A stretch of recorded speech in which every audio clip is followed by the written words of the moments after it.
Welcome to destiny academy Sihor. આજે આપણે ધોરણ 10 વિજ્ઞાન પાઠ 2ના પ્રવૃત્તિના પ્રશ્નો સોલ્વ કરીશું. મારી એક નમ્ર વિનંતી કે આ વિડીયોની સિરીઝને વધુમાં વધુ વિદ્યાર્થીઓ સુધી શેર કરવામાં આવે. તો પ્રકરણ 2 વિજ્ઞાનની પહેલી પ્રવૃત્તિમાં જે પ્રશ્ન છે કે જો તમને 3 કસનળી આપવામાં આવેલ છે, તેમાંથી એકની અંદર નિસ્યંદિત પાણી છે, બાકીની 2 અનુક્રમે એસિડિક અને બેઝિક દ્રાવણ ધરાવે છે. તમને માત્ર લાલ લિટમસ પેપર આપવામાં આવેલ હોય તો દરેક કસનળીમાં રહેલા ઘટકોની ઓળખ કેવી રીતે કરશો? તો સૌપ્રથમ 3 કસનળીને 1, 2 અને 3 નંબર આપવા. ત્યારબાદ તેમાં અલગ અલગ દ્રાવણો ભરવામાં આવે છે. ત્યારબાદ તેમાં 3 કસનળીમાં અલગ અલગ ભીના લાલ લિટમસ પેપરને બોળવામાં આવે છે. જે દ્રાવણ અથવા પ્રવાહીમાં લાલ લિટમસ પેપર ભૂરું બનશે તે બેઝિક થઈ જશે. એટલે 3માંથી 1 અલગ થઈ ગઈ, 2 વધી. કારણ કે આપણી પાસે લિટમસ પત્ર છે તે લાલ છે. લાલમાંથી જે ભૂરું થાય, લાબુ 2, લાલને ભૂરું બનાવે એ બેઝ, એટલે એક કસનળી અલગ થઈ ગઈ. હવે આ રીતે પ્રાપ્ત થયેલા ભૂરા લિટમસ પત્રને બાકીની બંને કસનળીમાં બોળવામાં આવે. તે દરમિયાન ભૂરામાંથી પાછું લાલ થાય તો તે એસિડિક થશે, અને ત્રીજી કસનળી જે બાકી રહી એમાં લિટમસ પત્રની કોઈ જ અસર જોવા મળતી નથી, એટલે તે નિસ્યંદિત પ્રવાહી પાણી હશે. એટલે કસનળી 1 લાલને ભૂરું બનાવે તે બેઝિક, ભૂરાને લાલ બનાવે તે એસિડ, અને જે કાંઈ અસર ન થાય તે નિસ્યંદિત પાણી. તો આવી રીતે આપણે એક લિટમસ પત્રની મદદથી ચેક કરી શકીએ. શા માટે દહીં અને ખાટા પદાર્થોને પિત્તળ તેમજ તાંબાના વાસણમાં ન રાખવા જોઈએ? તો દહીં અને ખાટા પદાર્થો ને પિત્તળ તેમજ તાંબાના વાસણમાં ન રાખવા જોઈએ, કારણ કે તે એસિડ ધરાવે છે. જે કોપર અને પિત્તળ સાથે પ્રક્રિયા કરી જે ક્ષાર બનાવે છે તે ઝેરી હોય છે. તે કુદરતી રીતે ઝેર છે. આથી ફૂડ પોઈઝનિંગ કરે છે. આથી આવા ખાટા પદાર્થો જેવા કે અથાણા અને દહીં અને પિત્તળને તેમજ તાંબાના વાસણમાં રાખવા હિતાવહ ગણાતા નથી. હિતાવહ એટલે સુરક્ષિત ગણાતા નથી. સામાન્ય રીતે ધાતુની એસિડારે પ્રક્રિયા થવાથી કયો વાયુ મુક્ત થાય છે? ઉદાહરણ દ્વારા સમજાવો. આ વાયુની હાજરીની કસોટી તમે કેવી રીતે કરશો?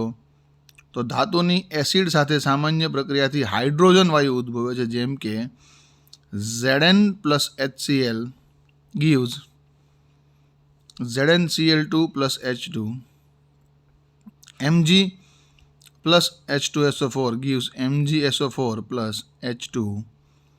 H2 વાયુની કસોટી. હાઇડ્રોજન વાયુની હાજરીમાં એની ચકાસણી કરવા માટે આપણે એને સાબુના દ્રાવણમાંથી પસાર કરીએ છીએ, અને એ સાબુના દ્રાવણમાંથી પસાર કર્યા પછી જે બબલ બને એની આગળ જો આપણે દિવાસળી કે સળગતી મીણબત્તી રાખીએ તો પોપિંગ અવાજથી સળગે છે. આપણે તેથી કહી શકીએ કે આ પોપ સાઉન્ડથી સળગે છે, એટલે ચોક્કસપણે હાઇડ્રોજન વાયુ હોય છે. ધાતુનું એક સંયોજન A જેને મંદ હાઇડ્રોક્લોરિક એસિડ પ્રક્રિયા કરવાથી ઉભરા ઉત્પન્ન કરે છે, અને ઉત્પન્ન થતો વાયુ સળગતી મીણબત્તીને ઓલવી નાખે છે. તો ઉત્પન્ન થતા સંયોજનો પૈકી એક કેલ્શિયમ ક્લોરાઇડ હોય તો પ્રક્રિયા માટે સમતોલિત રાસાયણિક સમીકરણ લખો. તો ઉદ્ભવતો વાયુ આમાં ઓલવી નાખે છે, સળગતી મીણબત્તીને ઓલવે છે, અને સળગતી મીણબત્તીને ઓલવે છે એટલે આ વાયુ જે છે તે કાર્બન ડાયોક્સાઇડ થશે. અને એનાથી આગળ જે સંયોજન બનશે એ કેલ્શિયમ કાર્બોનેટ બનશે, અને અહીં ઉદ્ભવતો વાયુ CO2 જે સળગતી મીણબત્તીને ઓલવી નાખે છે. તો જ્યારે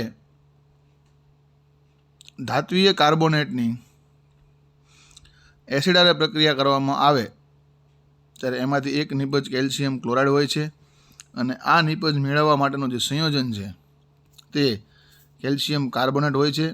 જો કેલ્શિયમ કાર્બોનેટ વત્તા હાઇડ્રોક્લોરિક એસિડ, ક્ષાર પાણી ને કાર્બન ડાયોક્સાઇડ એટલે CaCl2 નામનો ક્ષાર બનશે.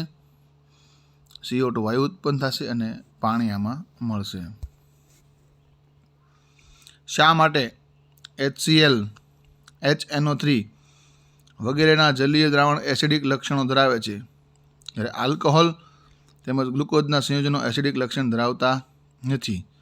તો HCl, HNO3 વગેરેના જલીય દ્રાવણો એસિડિક લક્ષણ ધરાવે છે, એટલે કે આલ્કોહોલ, ગ્લુકોઝ જેવા સંયોજનો ને જ્યારે પાણીમાં ઓગાળવામાં આવે ત્યારે H+ આયન ઉત્પન્ન કરતા નથી, એટલે આ સંયોજનો એસિડિક લક્ષણો ધરાવતા નથી.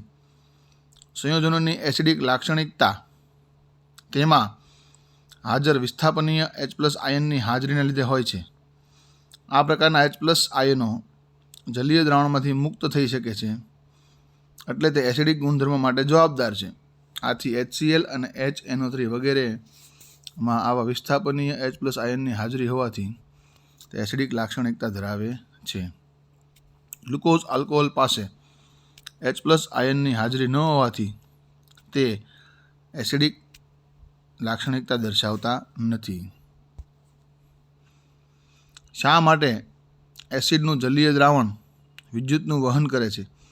કારણ કે જ્યારે એસિડ અણુને પાણીમાં ઓગાળવામાં આવે છે ત્યારે જે જલીય દ્રાવણ બનાવવામાં આવે છે, આવા જલીય દ્રાવણમાં એસિડનો અણુ વિયોજિત થઈ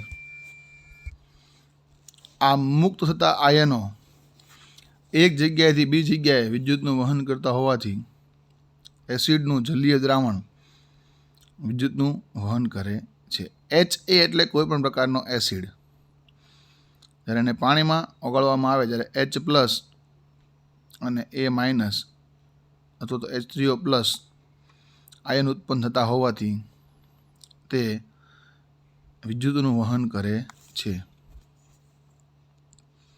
શા માટે શુષ્ક HCl વાયુ શુષ્ક લિટમસ પત્રનો રંગ બદલતો નથી? કારણ કે શુષ્ક HCl વાયુ અથવા H3O+ આયન ધરાવતો નથી. જ્યારે પાણીમાં ઓગળે, આપણે વાત કરી હતી કે જ્યારે પાણીમાં ઓગળે ત્યારે જ શું થશે કે તે H+ આયન ઉત્પન્ન કરશે અને એને કારણે તે એસિડિક ગુણધર્મ બતાવશે. જ્યારે શુષ્ક હશે ત્યારે તે લિટમસ પત્રનો રંગ બદલતો નથી. એટલે ખાસ યાદ રાખશું કે એસિડિક ગુણધર્મ માટે H+ ઉત્પન્ન થવા ખૂબ જરૂરી છે અને જલીય દ્રાવણ વખતે થતું હોય છે. એટલા માટે શુષ્ક HCl વાયુ લિટમસ પત્રનો રંગ બદલતો નથી. જ્યારે એસિડને મંદ કરવામાં આવે ત્યારે હાઇડ્રોનિયમ આયનની સાંદ્રતાને કેવી રીતે અસર થાય છે? તો જ્યારે એસિડને મંદ કરવામાં આવે ત્યારે હાઇડ્રોનિયમ આયનની સાંદ્રતાને એવી રીતે અસર થાય છે કે જ્યારે એસિડને પાણીમાં ઓગાળવામાં આવે ત્યારે તેનું વિયોજન હાઇડ્રોનિયમ આયન અને સંબંધિત ઋણ આયનના સંબંધમાં થાય છે. આથી જ્યારે મંદ કરવામાં આવે ત્યારે દ્રાવણનું કદ વધે છે પણ આયનની સંખ્યા વધતી નથી, એટલે એકમ કદ દીઠ આયનની સાંદ્રતા ઘટે છે. એટલા માટે એસિડનું મંદન થાય છે. જ્યારે સોડિયમ હાઇડ્રોક્સાઇડના દ્રાવણમાં વધુ માત્રામાં બેઝ ઓગાળવામાં આવે ત્યારે સોડિયમ હાઇડ્રોક્સાઇડની સાંદ્રતાને કેવી રીતે અસર થાય છે? તો કે જ્યારે સોડિયમ હાઇડ્રોક્સાઇડના દ્રાવણમાં વધુ માત્રામાં બેઝ ઉમેરવામાં આવે ત્યારે હાઇડ્રોક્સાઇડ આયનની સાંદ્રતા પર નીચે મુજબ અસર થાય છે કે સોડિયમ હાઇડ્રોક્સાઇડ એ પ્રબળ બેઝ છે. વધુ માત્રામાં બેઝ ઉમેરવામાં આવે તો એકમ કદમાં હાઇડ્રોક્સાઇડ આયનની બરોબર છે સાંદ્રતા ઘટે છે, કારણ કે આ દરમિયાન NaOH ઉપરાંત અન્ય બેઝના જલીય દ્રાવણનું વિયોજન થાય છે. તો NaOH પ્લસ Na પ્લસ અને OH માઇનસ અન્ય બેઝ, એટલા માટે ખાસ યાદ રાખશું કે સોડિયમ હાઇડ્રોક્સાઇડના દ્રાવણમાં વધુ માત્રામાં બેઝ ઓગાળવાથી એના આયનની માત્રા ઘટે છે, એટલે સાંદ્રતા ઘટે છે. તમારી પાસે બે દ્રાવણો A અને B છે. A ની pH 6 છે અને B ની pH 8 છે. તો કયા દ્રાવણમાં હાઇડ્રોજન આયનની સાંદ્રતા વધારે છે અને આ પૈકી કયું એસિડિક અને કયું બેઝિક છે? તો pH 6 ધરાવતા દ્રાવણમાં H+ ની સાંદ્રતા વધુ હશે. તો એટલા માટે pH 6 એ એસિડિક છે અને pH 8 એ બેઝિક છે. તો સામાન્ય નિયમ છે કે 7 કરતાં ઓછી pH હોય તો એસિડિક અને 7 કરતાં વધુ pH હોય તો બેઝિક. H+ આયનની સાંદ્રતા દ્રાવણના સ્વભાવ પર શી અસર થાય છે? તો જેમ દ્રાવણમાં H+ આયનની સાંદ્રતા વધે છે તેમ દ્રાવણની એસિડિકતા વધે છે. શું બેઝિક દ્રાવણો પણ H+ આયનો ધરાવે છે?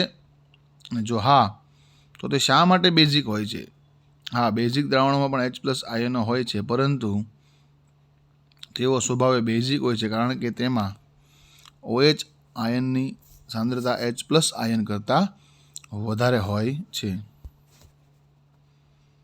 તમારા મત મુજબ ખેડૂત માટીની કઈ પરિસ્થિતિમાં ખેતરમાં ક્વિકલાઇમ અથવા તો ફોડેલો ચૂનો અથવા તો ચાકનો ઉપયોગ કરશે? તો ખેતરની માટીમાં ક્વિકલાઇમ, કેલ્શિયમ ઓક્સાઇડ અથવા તો ફોડેલો ચૂનો અથવા તો કેલ્શિયમ હાઇડ્રોક્સાઇડ અથવા તો ચાક, કેલ્શિયમ કાર્બોનેટનો ખાતર તરીકે ઉપયોગ કરશે, કારણ કે આ ત્રણેય સ્વભાવે બેઝિક છે. આથી તેમનો ખાતર તરીકે ઉપયોગ કરવામાં આવે તો એસિડિક માટીમાં તે ફાયદાકારક રહે છે અને તેનો ફાયદો એ છે કે તે એસિડિક માટીનું તટસ્થીકરણ કરી એની એસિડિકતા ઘટાડે છે.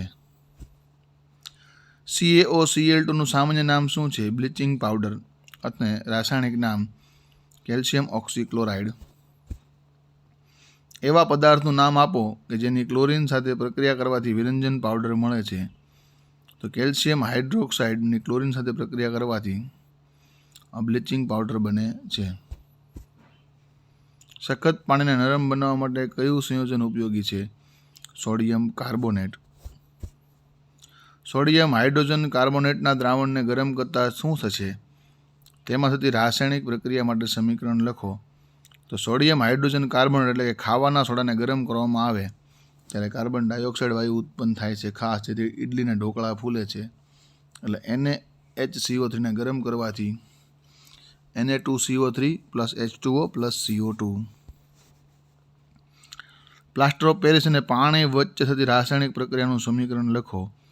તો પ્લાસ્ટર ઓફ પેરિસ એટલે calcium sulphate હેમીહાઇડ્રેટ CaSO4 into 1/2 H2O plus 1 and 1/2 H2O gives CaSO4 2H2O. અને CaSO4 તો અહીંયા આપણે ઉપરનું સમીકરણ માન્ય રાખશું. બુકમાં આપણને એક જ આપેલું છે, નીચેના સમીકરણને નહીં જોઈએ. Thank you very much. જય હિન્દ.